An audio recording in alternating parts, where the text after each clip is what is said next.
Um, yeah, there's a difference between, killing a few moments doing something on your phone and spending a couple of hours not doing things that you need to do.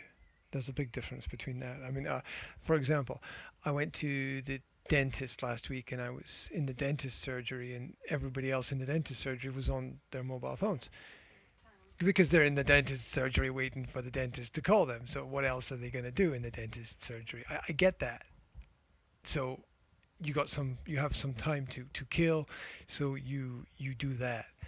Um, if you've got other things that you need to do for school or for home, you do not come home and spend time on your mobile phone. You don't. Because if you do, your priorities are wrong. And if your priorities are wrong, then everything is wrong because you're doing things in the wrong order. It's not friends first, it's family first. You take care of your family, you make sure your family's got everything it needs, and once all your duties and responsibilities are fulfilled, I'm sorry, Cinderella, then you can go to the ball.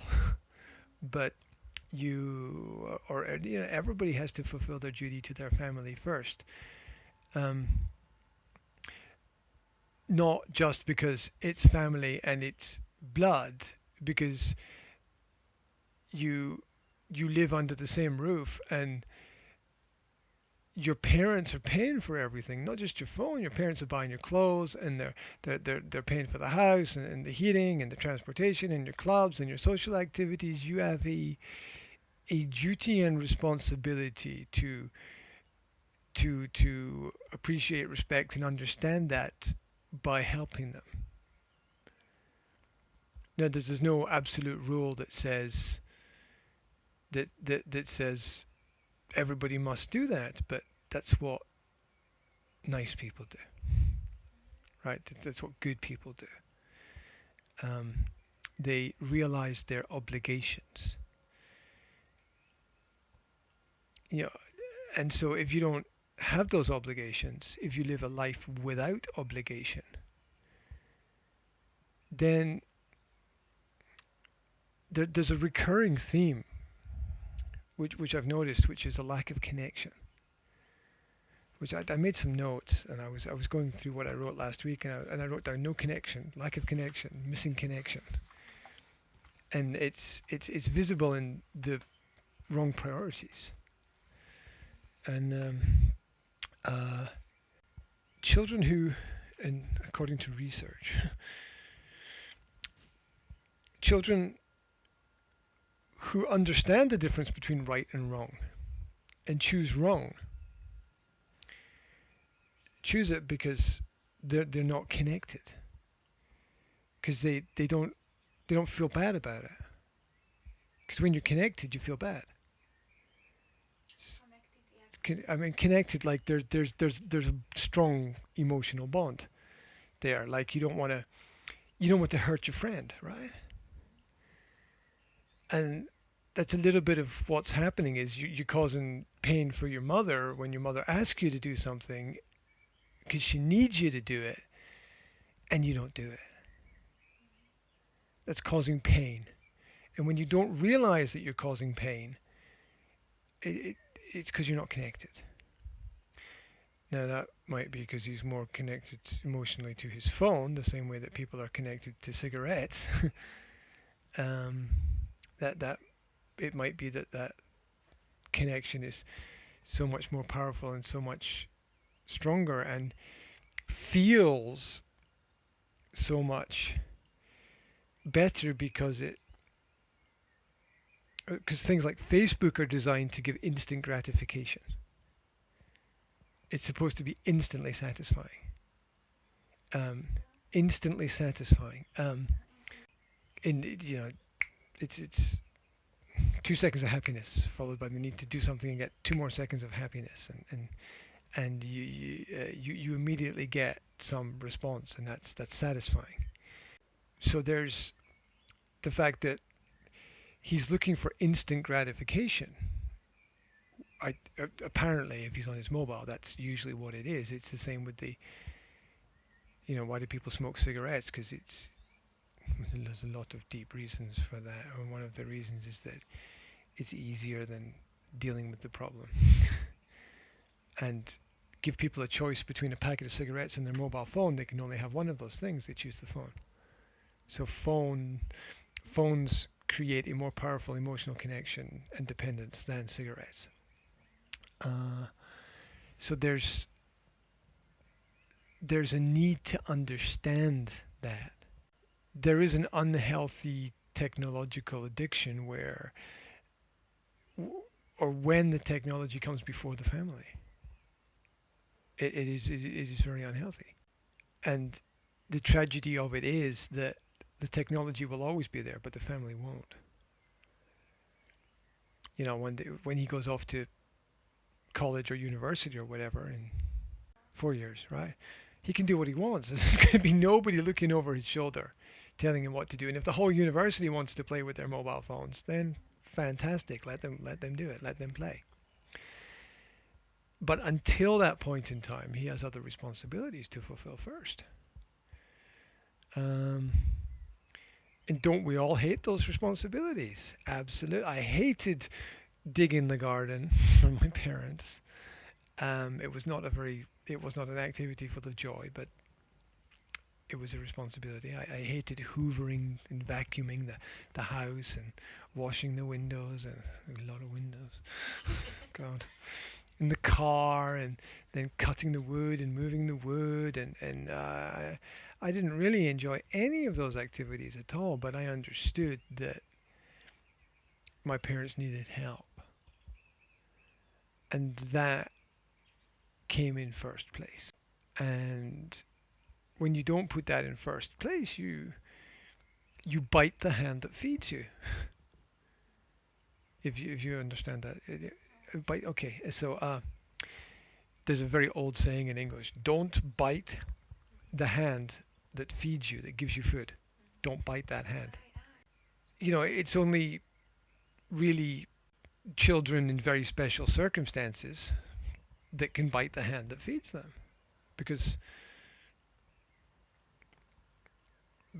children in other places suffer punishments for even thinking thoughts like that. So there's definitely a need to put family in first place, not the phone, and a need to understand what the priorities are. What is priority number one? What is priority number two? So it might be something like family, school, tennis. Yeah, exactly. But you see, this is where we begin to see why connection fails, because the priorities are different. Now, naturally, we're all different, so we're all going to have some different priorities. But unless we respect that, and respect means support and help. It doesn't mean, oh, okay, yeah, or make promises that you don't keep. You know, where does that come from? Whoever taught you to make promises that you don't keep, and who taught you that that's okay? I mean, that's a very important conversation that needs to happen. Because I didn't teach you that, and your dad didn't teach you that. So who taught you that? Because it's wrong, and we need to talk about right and wrong, because this is the difference between ethics and morals, where ethics are cultural. They're whatever the culture says is right. So it might be, you know, ethical for kids to have phones and play with them, communicate with them, because that's a new thing. But the morals don't change. The morals never change. This and this and this is right, and this is right, and this is right, and this is right, and it will never ever ever be wrong. It's fixed forever. And so if you have a house of ethics, you have changing rules depending upon the seasons, and that gets really confusing. So there needs to be a rock on which things are built that is immovable.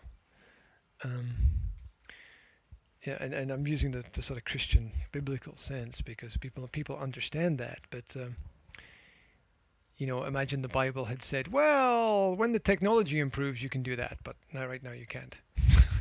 You see that? Don't think of it as a phone being a phone. You've got to imagine it as a wall, because that's what it is. It's a wall between him and everything else that's going on. And it's a little bit less visible because it's small and it's quiet. But imagine that was the television. Imagine he came home from school and he sat in front of the television for 3 or 4 hours. Most parents would panic. Well, a few would be happy, but at least he's at home. So